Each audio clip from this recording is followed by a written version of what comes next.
I found this really cool shot of Dr. Speights and the class. So I think this is what Evan was talking about. It's not a staid mugshot or glamour shot or anything like that. This is reality. So this is cool. This is what's going on. So Dr. Speights, if you want to take the program, we will make you the presenter, and we want to say welcome and thank you for agreeing to talk to the Rotary Club of Jonesboro. Absolutely. Can everybody hear me? Yes. Okay. Thank you for the action shot. And by the way, there are no glamour shots of me out there. So if you do a search and it says glamour shot, that's been Photoshop. There is no such thing of me out there. So I'll tell you what, I'll go ahead and see if I can pull this off. So I want to, not knowing exactly what your background is, I know I could probably actually hand the clicker over to Judge Day, and he could probably give this because he seems to sit in on most of the ones that I give to the city and to the county and our stakeholders every week. But not knowing everybody's background, I wanted to at least kind of come from the beginning of, I'm not quite sure what coronavirus is or COVID-19. I'll answer any questions you may have about this, but I want to quickly at least run through a little bit of background so that we kind of bring everybody to the same point as we talk about what does this look like, not only for our state, our country, and our globe, but what's it look like for Jonesboro over the coming weeks and months. So just as a starting point, COVID-19 or the coronavirus, it's a virus. It comes from a specific family, and you can see there in red, it actually is a beta coronavirus in the same kind of realm as SARS or MERS, or even some of the coronaviruses that cause the common cold, which I think people get confused with. Isn't this just a common cold virus? Well, yes and no. It's a common cold virus that really is kind of amped up on steroids and is ready to fight, so to speak. And so this is kind of where it originated from in terms of its background. It is a virus, it's not a bacteria, which means that antibiotics don't work for it. And so there's not anything really in our armamentarium to really fight it right now. It's not a parasite or fungus or anything like that. In terms of its effects on the body, it usually gets into your body through the nose. And so it is infected through the nose. It can come in through the eyes, so that's very rare. It can come through the mouth, that's also rare, but then it migrates down into the lungs. Now, this is something I think is important, and sometimes even our doctors miss this, but for the most part, I think the information's out there now. As it infects the nose, that's why we do a nasal swab to test you for it. However, if the virus has already moved down to the back of your throat and even into your lungs, that nasal swab can be negative. So we worry about tests like that give us a false negative saying, wow, I realize you sound like you have symptoms and signs of coronavirus, but your test is negative. If the virus migrates down into your lungs at that time, it could be negative. And so we use other mechanisms like a CT scan or something like that, or just looking at your symptoms to diagnose it. Unfortunately, this virus can actually move into the heart. It can affect the heart, the kidneys, the brain, the liver. It can cause blood clots, and it can even cause systemic inflammatory disease or a overwhelming inflammation state, specifically in children and in young adults. That can actually cause more damage than the actual virus itself. So this is it's kind of a great pretender in some regards in terms of the damage it can do in the different areas that it can affect, which you typically don't see with just a respiratory virus or even the flu.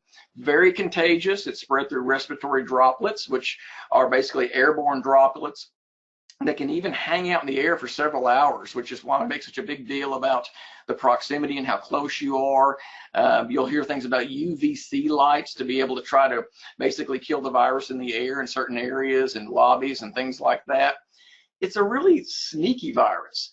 And what we mean by that is it can actually get into your body and it can kind of run under the radar of your immune system for a few days. And so it can start reproducing and replicating, and then you can spread it and not even know you have it. And that's where the term asymptomatic spread comes from.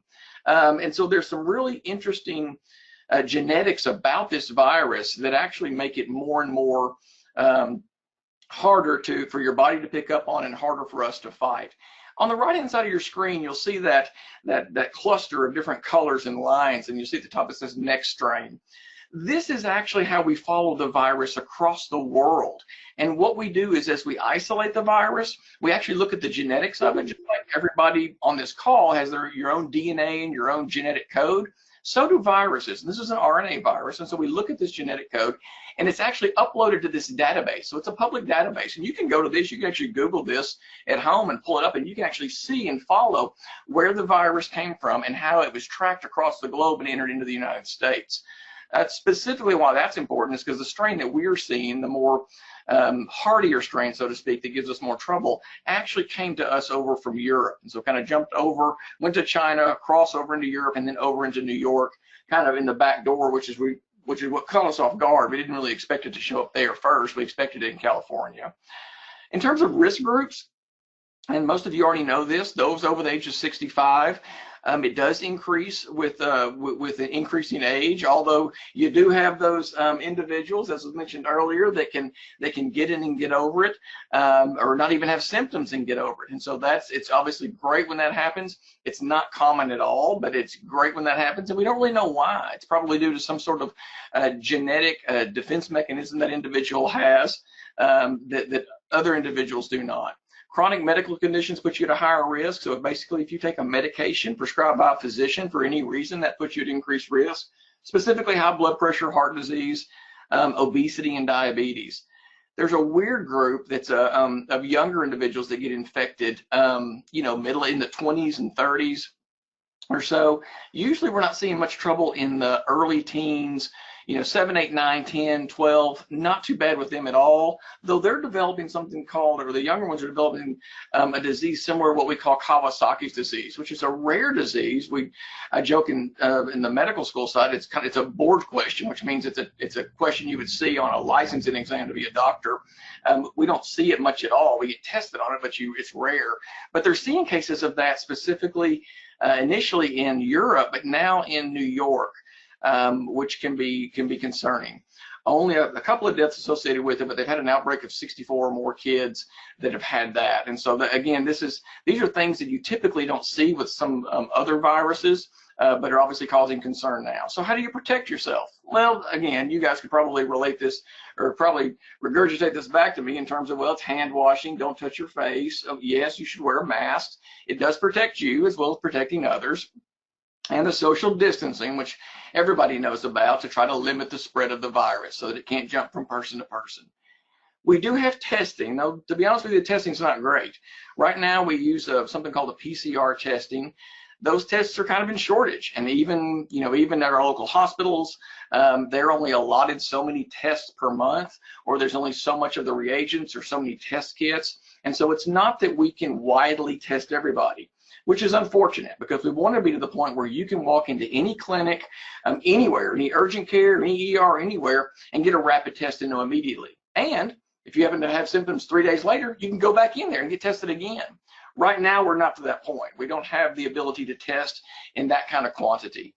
The PCR testing, unfortunately, the turnaround time, anywhere from 12 to 24 hours, depending on who runs it and where it is. Sometimes it can be up to 48.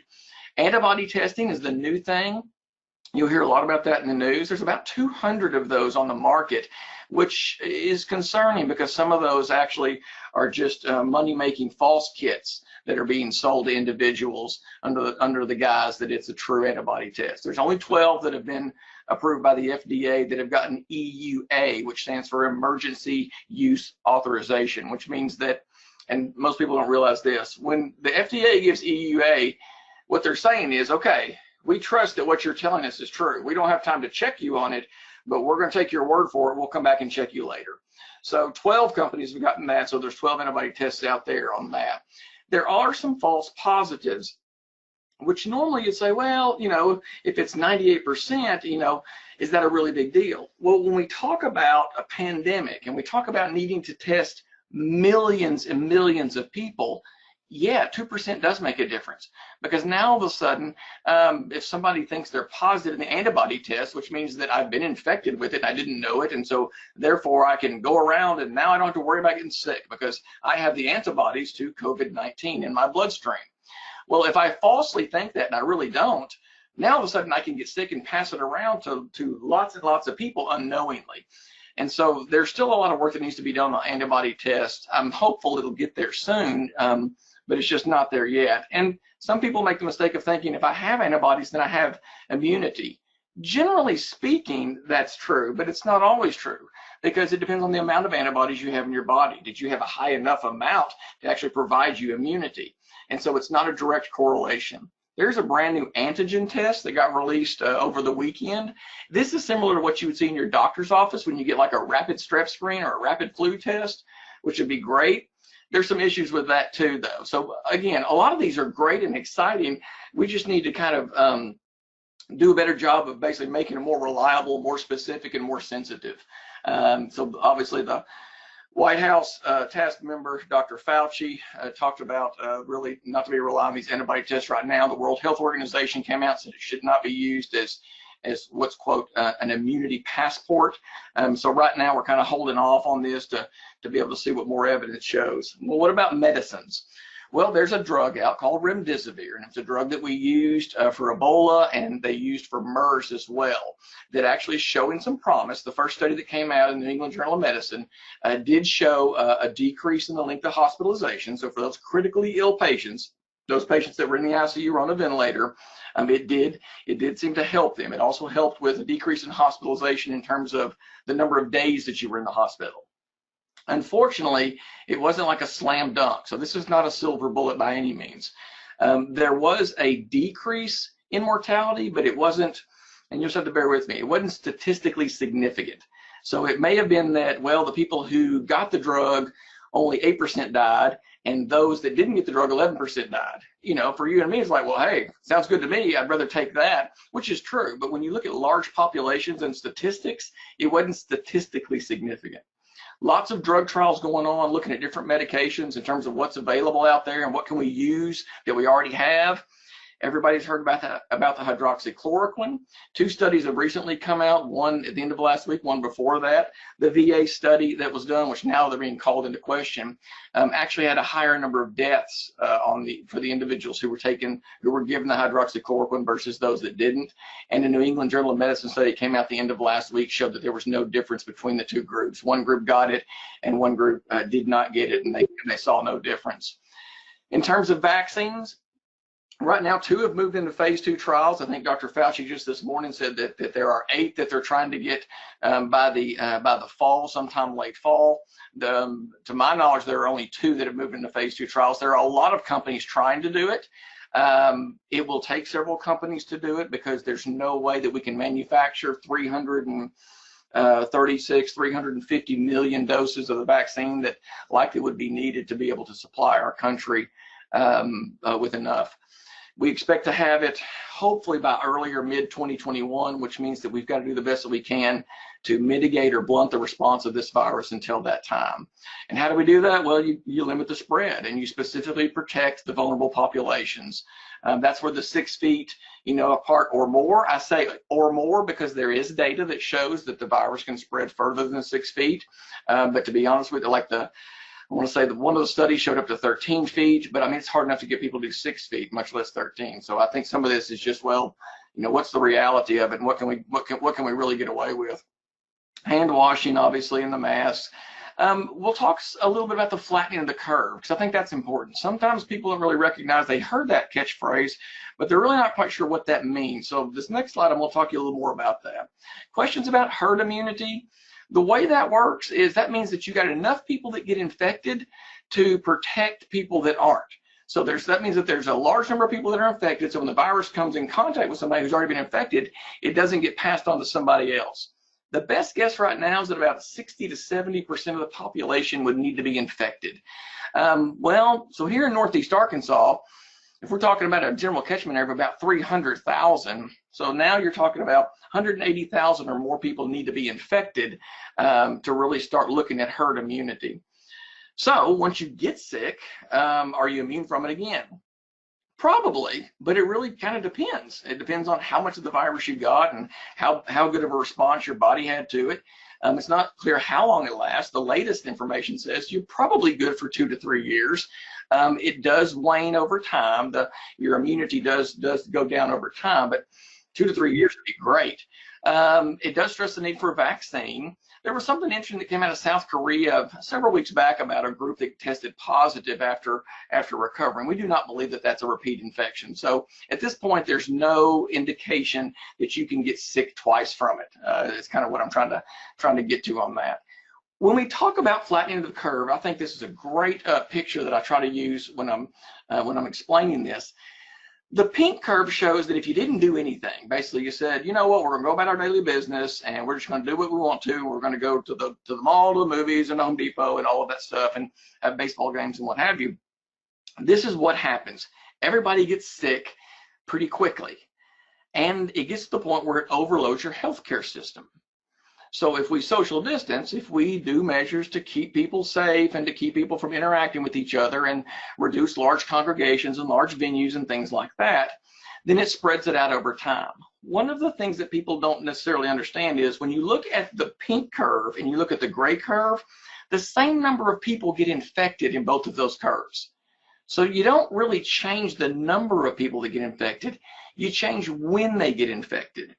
And you say, well, wait a minute. Why don't, I've heard this from my highly intelligent, just ask her, my highly intelligent college-age daughter who said, well, why don't I just go ahead and get infected and, then just get over it. I can go on. Well, that's a neat idea, and some people have thought about that.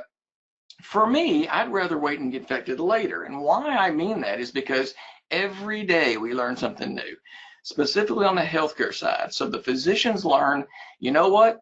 Maybe all these people don't need to be on the ventilator. Maybe we need to give this much oxygen. Maybe we need to do such and such. Maybe we don't need to do this. Maybe they need blood thinning agents to help reduce the risk of it. So there's all of this evidence that continues to build up over time as we deal with this disease. There was a lot that was learned just in the cases that came up in New York. So for me, I'd rather be further down the road when I feel better about the protocols and procedures being used to manage COVID patients, and we're even closer to a vaccine and certainly closer to medications that can be used. So that's the idea. However, there obviously is a downside to that. And this is actually an example of what that looks like in real life. So this is what happened in 1918 with the Spanish influenza. 2 different cities, 2 different approaches. Philadelphia, you can see where they had similar first cases. In Philadelphia, they had a large social event. Large, I think it was a parade is what they'd had, or large gathering. And you can see where, because of that, they had an immediate spike in their number of deaths and number of cases. St. Louis actually enacted social distancing fairly early, and you can see how it slowed the spread of their disease and lowered their curve. And overall actually lowered number of deaths. So this is actually a real life example of a flattening of the curve.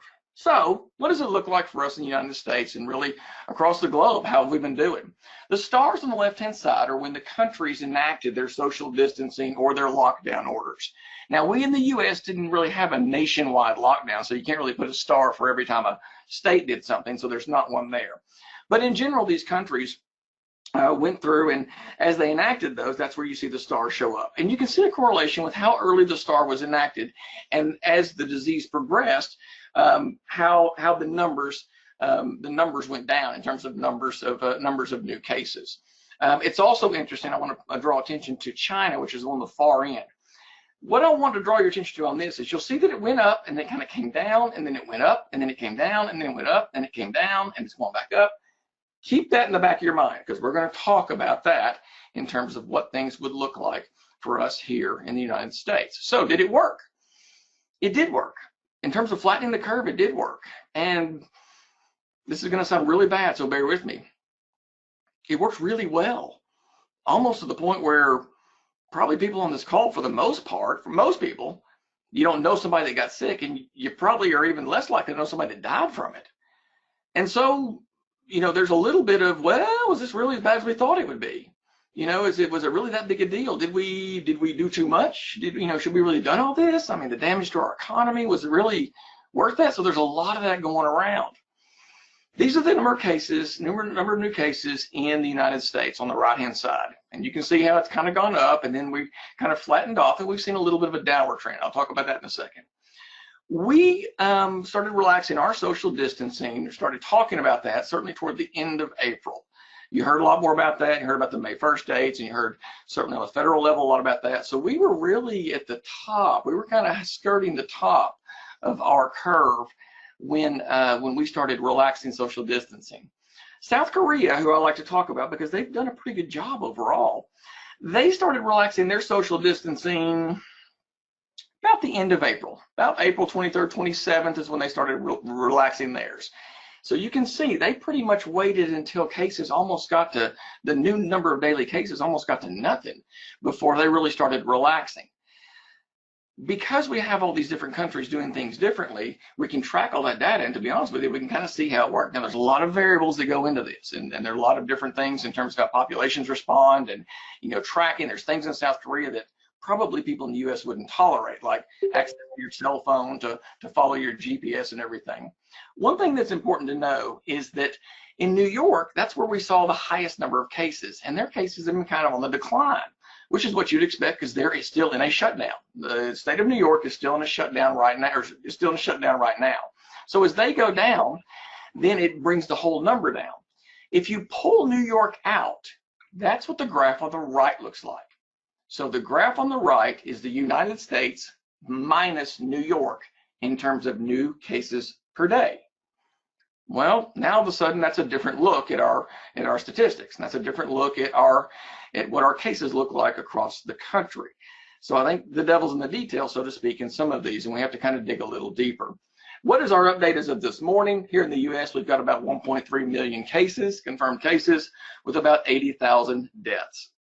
As a reminder, a typical flu season, typical seasonal flu, you'll have between 25 and 45,000 deaths in a typical flu season that runs for 7 months. We're at about 4 months in on this pandemic, and we're at 80,000. Then the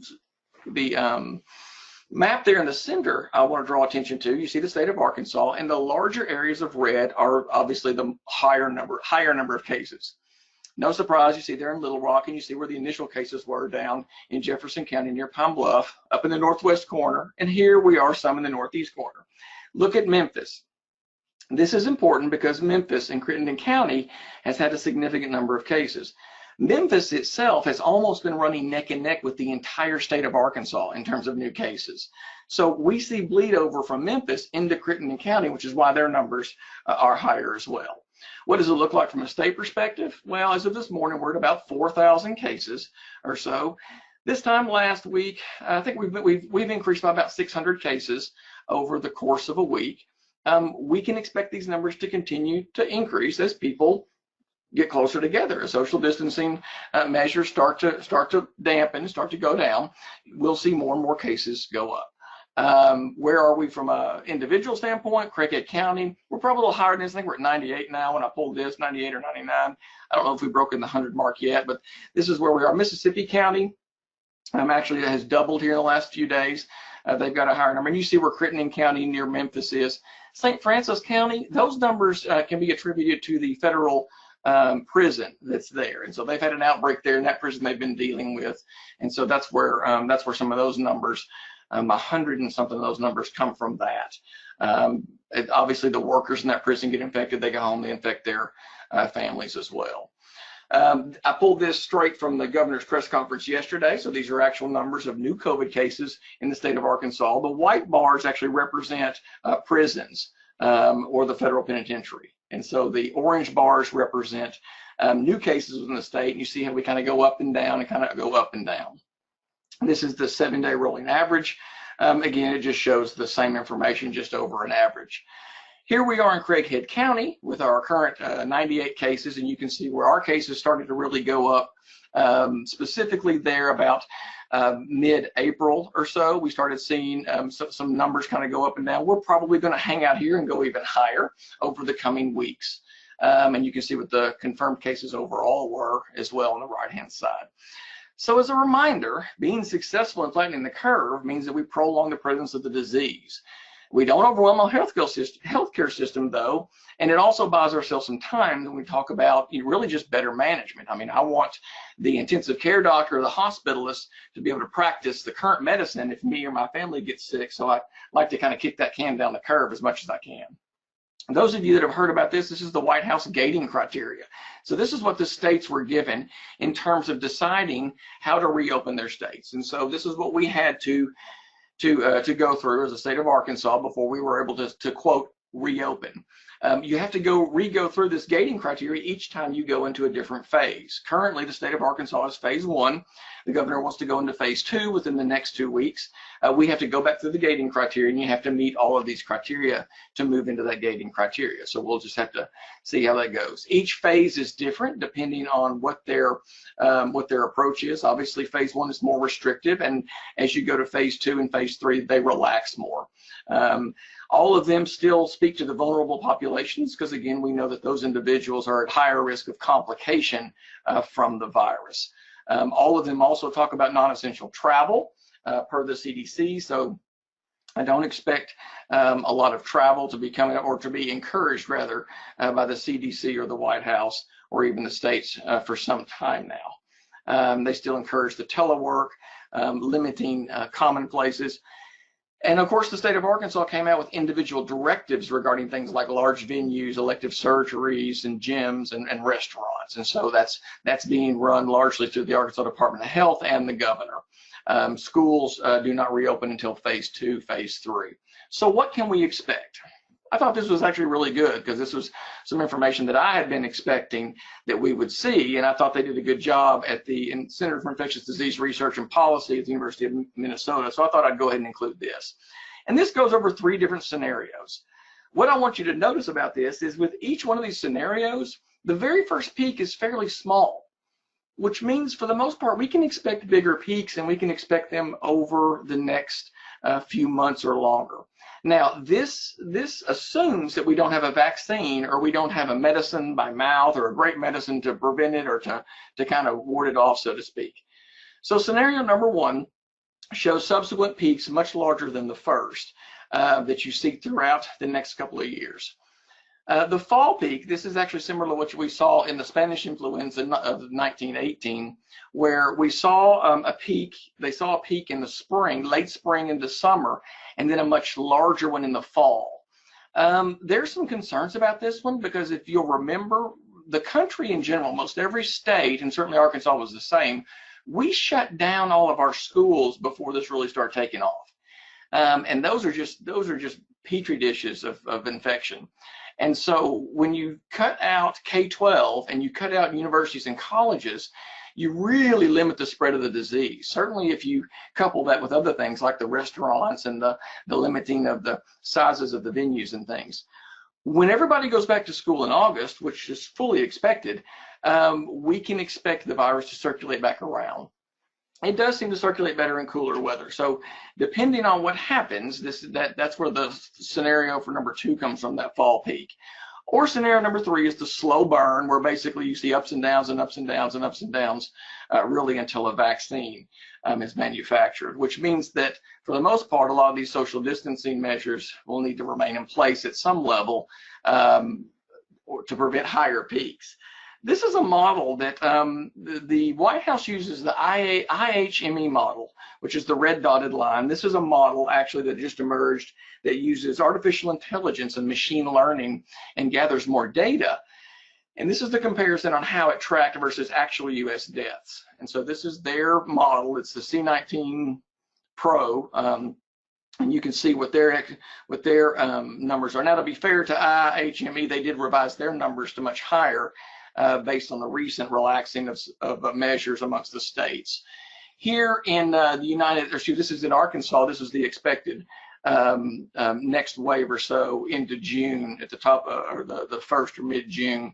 I had seen one model previously that showed this, so this is only the second model that I've seen that showed this. I was kind of surprised to see it at mid to end of June, but that's what this one shows. So what can we really expect? Well, I mean, the truth is, because the virus is not going away, and because really we don't have that many people who have been infected with it, and we don't have a vaccine, we don't have medicines, we can expect more people to get sick, and we can expect people to get sick and to get over it, and we'll see these peaks and valleys probably for the rest of the year. And it'll follow the pattern of population movement. So as people get together and say, feel better about, grouping together, And then you'll have outbreaks, and as the outbreaks occur, people will get fearful and they'll stay home, and then they'll kind of loosen up, and then they'll come back together again, and you'll probably see the outbreak patterns follow that. Well, you can expect a vaccine sometime in 2021. We're hopeful it's early 2021. You don't want that vaccine to come out too soon because you want it to be safe. When you talk about something that you're going to inject millions of people with, the last thing you want is to be some contaminant, or it doesn't work and it gives you the false sense of security. We've got to be sure that we do that right. They'll probably do the high-risk populations first, as well as healthcare workers. My guess is there'll be a staggered approach as to who gets those vaccines when they first came out. My hope is that we have better testing, because right now we're just kind of chasing our tails in terms of knowing where the virus is, who's really got it, what are the true numbers. We don't have a real grasp on that. Depending on the research you look at, it looks like between 5 to 10 individuals have the virus for every one positive that you find. Some numbers actually are showing higher than that. We need to have a test that you can walk into your doctor's office and know within minutes whether you have this virus or not. K-12 and colleges and universities will open in August. Remember, and it's a fine line, but a lot of this is driven by the economy, and it has to be. I mean, our economy has been hurt tremendously by this. And so, trying to walk that balance is very difficult, because it's going to go back, the balance is going to go back and forth. Universities and colleges have to open. K-12 needs to open because people need to go back to work and they need their kids to go somewhere. And so it really becomes an economic discussion in terms of how to do this. And there are a lot of difficult decisions that are going to be made. One of the conversations I read a great a bioethics article in the New York Times that talked about, and actually the title of the article was, we have to reopen the economy and people are going to die. So how do we do it? And it was a long article, but it was a really good article. It talked about recognizing, and I want people certainly at this meeting to know this. Your school teachers and the school bus drivers and the lunch ladies and all those people will become your front line, much like your nurses and your doctors.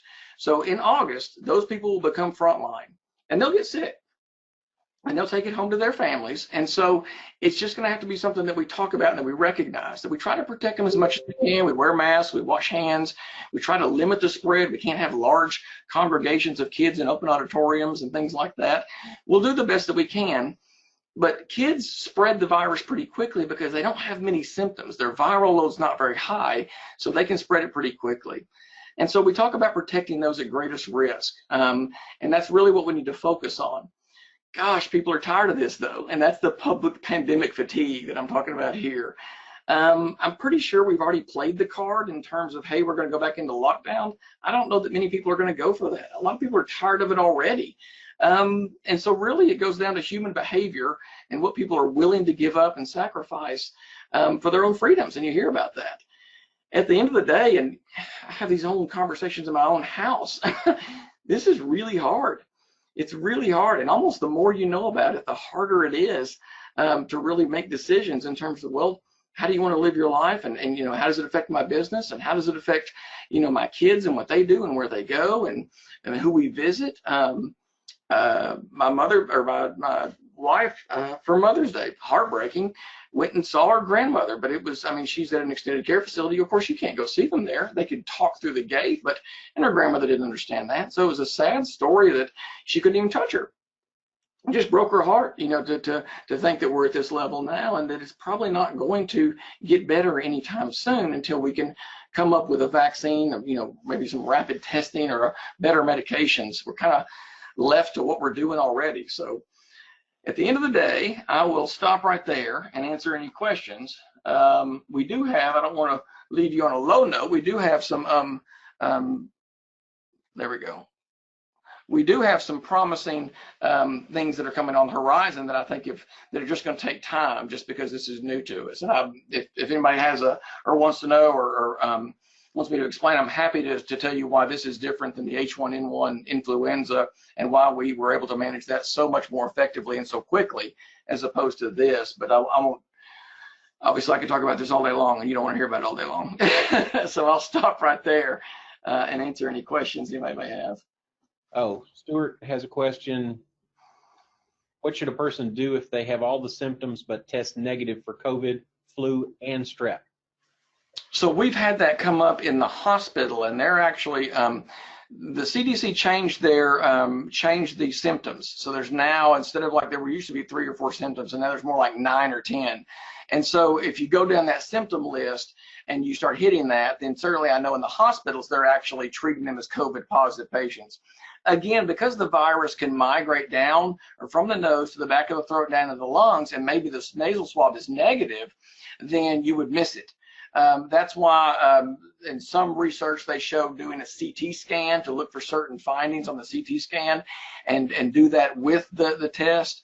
Sometimes they'll go through and do what's called bronchial washings. Those are hard to get, but they have found patients I know that got sicker and sicker, and they look just like COVID-19. And then when they get the lung washings, they're able to prove that it in fact was, because the initial tests were negative. So yeah, you should still, certainly if you're hitting that criteria, you should still consider yourself positive for it, certainly at this day and age. Back probably a couple months ago, where we still had a lot of flu circulating, you could, it could be a flu or it could not be. You still don't want to infect anybody with that either. But nowadays, I think everybody's like, if it walks like a duck, it quacks like a duck, it's a duck. So, hey, Dr. Speights, so if they're, you know, I mean, testing is key, right? So if I suspect I may have had it or may have been a carrier or anybody, I guess, in the group, when do we think we can get antibody testing that would be easy and available in Craighead County? So here's the problem with the antibody testing. The antibody testing is if you test positive for the antibodies, let's say that you says, oh wow, okay, I'm positive. That means I don't have anything to worry about. Well, that's the problem, is that's not true. It doesn't necessarily, I mean, there's a good chance you don't, but it's not 100%. Our antibody testing is not as good as we would like for it to be used as a passport. So I'm not a huge fan right now of the antibody test. I think it'll get there. I think it's going to take probably anywhere from 6 weeks to 8 weeks, a couple of months for the antibody testing to get better at it. I think what you'll do is out of all these 200 antibody tests that are out there, the field will get narrowed to just a couple that the FDA says, yeah, these are the ones you can use, and this is how you should use them. Because when you hear from the World Health Organization, you hear from CDC, you hear from like Fauci and those guys, they're like, look, this is not the way to go. I believe them. And the more I read about the antibody testing, I read a great article today about how the antibody testing can give you a false sense of security, and how even if you tested positive for some of the antibodies, it may not be the antibodies that you needed for COVID-19. So it could be the test picked up the wrong antibodies. So now all of a sudden you think that you're good and you're not. And so you want a test like that to be really good and be really specific and say, yes, you have had COVID-19. You've had enough of a dose of COVID-19 that you're not going to get it again, as opposed to, oh, my antibody counts 3 versus my antibody counts 500. Does that make sense? Can I piggyback off of that? Because don't they have to test the person who's recovered for their antibodies long before they can donate their plasma? So in that respect, are we behind? Like, do we have recovered people that might want to donate plasma to help their fellow citizens here in Northeast Arkansas, but aren't able to yet because of antibody testing? So we actually are doing some of that already, and actually both of our local hospitals are doing, it's called convalescent plasma. And so we're doing that, and that's going through a specific lab. It's not occurring, to my knowledge, I don't think it's actually being manufactured here locally, although I don't know that, I think it's actually one of those where it's going through a lab, it's being approved, we recognize what it is. So those measures are actually being used right now in our hospitals with some good success. So the convalescent plasma is actually a really good, promising treatment right now. And I think that, I don't know if they're using that with the remdesivir, if they're using it without it, but from what I hear is we've gotten positive results from the use of that plasma. That's available, I think, in both of our hospitals right now. The remdesivir will have to come through the state. The state actually will decide which hospitals get that and when. So I don't think it's available from an individual vendor for a hospital. Does that help? Yes, thank you. Yes, ma'am. We got a question on the chat box from John Deacon. He asks, and John, you must have read my mind because I'm living this every day. What's your recommendation for our active seniors who want to get out and about if they promise to distance, wash, and sanitize? You know, I got interviewed by a TV station, I guess last week or so, and they asked me about the social distance. I said, you know what? I can't think of a better state to social distance than in Arkansas. I mean, Arkansas, we've got so many, you know, the lakes, the rivers, the streams, the walking paths, the outdoors that we have. So you certainly want to stay active. So absolutely, I would encourage, you know, our elderly populations and those with chronic conditions, and really anybody on this meeting for that matter, to stay active. And you can do it by distancing. I mean, and being outside, the virus is actually limited because of the airflow around you. It's limited, so it's not like in a closed room where the air is stagnant. So being out and moving around, highly encourage that. I would love to see more people. As a matter of fact, even in my own neighborhood, I have noticed more people walking the neighborhood, which I think is a great thing to be seeing. So yeah, very much want to encourage them to stay active. Yes, they do need to social distance. They need to make sure that they're, you know, at least 6 feet or so away from other people. But we've got so much open space, certainly here in Jonesboro, that you should be able to pull that off. Okay, Steve Farmer is asking, given your presentation, what are chances long-term care facilities will be open to allow visitation with family members prior to the end of 2021? I don't see it happening. I mean, I really don't. I mean, that is some of the big, over 35% of the deaths in the United States are from nursing homes or nursing home workers. So over a third of our deaths in the U.S., of that 80,000 number that you saw, are from people who lived in nursing homes or work in nursing homes. So that is just, I don't see that changing anytime soon. I would be very surprised to see that change, just because it's a high contact area. You know, and we see some of that. We don't see as many deaths, but we see the rate in the prison systems as well. When you get people confined in those areas, the virus just spreads so rapidly. It doesn't take long at all for it to jump from person to person, which again is why we expect the numbers to go up in August as schools come back in session. Okay. Any other questions live? Anybody wants to ask? So did I hear correctly that he said, he didn't say through 2021, did he? I know. On the which one? Well, on the long Steve, the nursing homes. 2021, but I'm assuming Dr. Speights was talking about 2020. Yeah. Into 2021 for now, because let's talk about it now. Would it surprise me that it's through 2021? It probably wouldn't surprise me there either. But here's the rate limiting step: a vaccine. Once you get a vaccine, then we should be able to cover those individuals, and those people would be, you know, in the first group that would be getting the vaccine. And so we'd feel much better about these individuals if we could vaccinate them and vaccinate the healthcare workers around them. So, you know, surely it doesn't take that long to get a vaccine, as long as everything moves the way it's supposed to. I get questions too about how long are we going to see this virus around? This virus is probably going to move into a seasonal role. And so probably over the next 2 to 3 years, it's going to migrate into seasonal. Much like we have a seasonal flu, you'll probably see a seasonal coronavirus. And you know, every year you get a seasonal flu vaccine, there may be one for the coronavirus as well. So that wouldn't be surprising either. John Wilbanks is asking, when did COVID-19 first enter Arkansas? You hear lots of people back in January with upper respiratory infections, pneumonia and such, and then some say that it was possibly COVID. What do you think? You know, it's hard to tell. Our first death in the United States occurred February the 6th. And they kind of backed that up a little bit. There's a couple things that we know, and if you that website that I mentioned that follows the genomics of the virus, one of the things that we do know is we know about when it was in certain areas. And so I had people say, you know, I really felt like I had these symptoms back in September of last year, October of last year. What do you think? And I said, you know what? The virus wasn't circulating then. It wasn't circulating in China then. It wasn't, so it certainly wasn't here then. I have had people say that they thought they had it much earlier.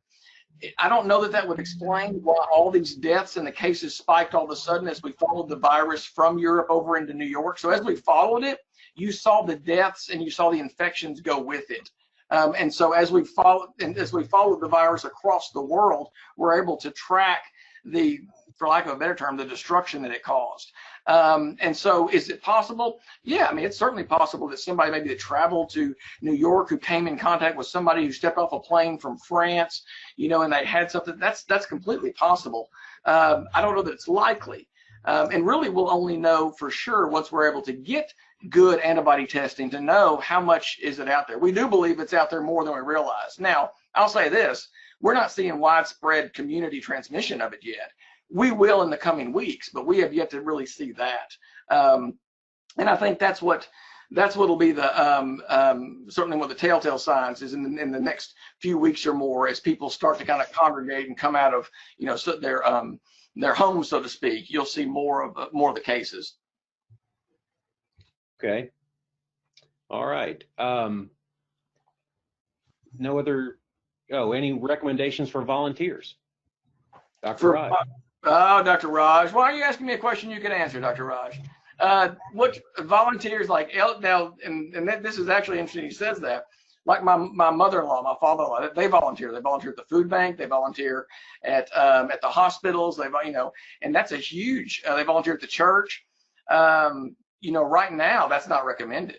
In terms of individuals that want to volunteer to help out, like maybe in contact tracing, obviously there's a lot of opportunities for anyone who just wants to volunteer to help from that piece. But the elderly volunteers, most of them are in a high-risk category and should limit that. Now, one of the things that I mentioned early on was what a great time for our youth to step up, because we already know that they're at a lower risk of having complications. So what a great time for our youth to step up and take over some of these roles that our senior citizens have been taking for a long time. It'd be great, you know, great experience, and I think give them some learning experience to be working the food bank and working the Red Cross and a lot of these places that could use their help. So that's just my 2 cents, though. That's just my thoughts.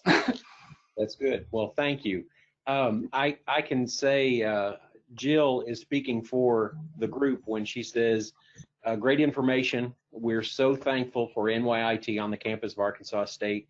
I appreciate your time today, Dr. Speights, because this is probably the first time that I've heard a presentation like this in language that we could understand. So thank you so much. And if you would ever be able to work it into your schedule, could we get an update maybe in a month or so? Yeah, I think that'd be great. I think you've got several of our outstanding NYIT employees just here in your group, and so no, we'd be happy to. This is I do an update, and at first I thought, oh, this is way too often. I do an update to city and county and other stakeholders once a week, and I thought, oh, we won't need to do this. But gosh, so much changes just in a matter of days. It's hard for me to keep up. I spend most of my time trying to read and stay up and keep up, just to even get that information out. So, you know, I'd be happy to, because I think that's the key for everybody to really understand is the education. And it's not, you need to know that 98% of what I showed you, I pulled from other areas, and I'm able to quote that. Look, New England Journal of Medicine says this, JAMA says this, the articles that came out said such and such. I'm just pulling all this together in hopefully a concise format that's understandable for everybody.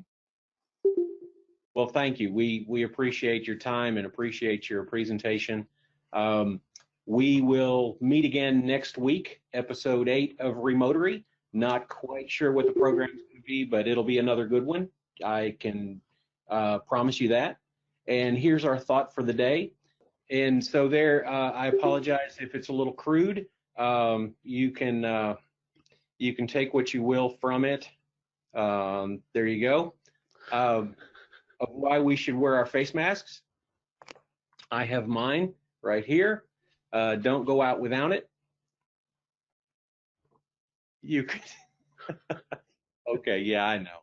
So in the meantime, thank you for your participation. We appreciate you. It's probably going to cut us off right at 1 o'clock. I'm not sure, but it did before. Until we meet again, stay safe.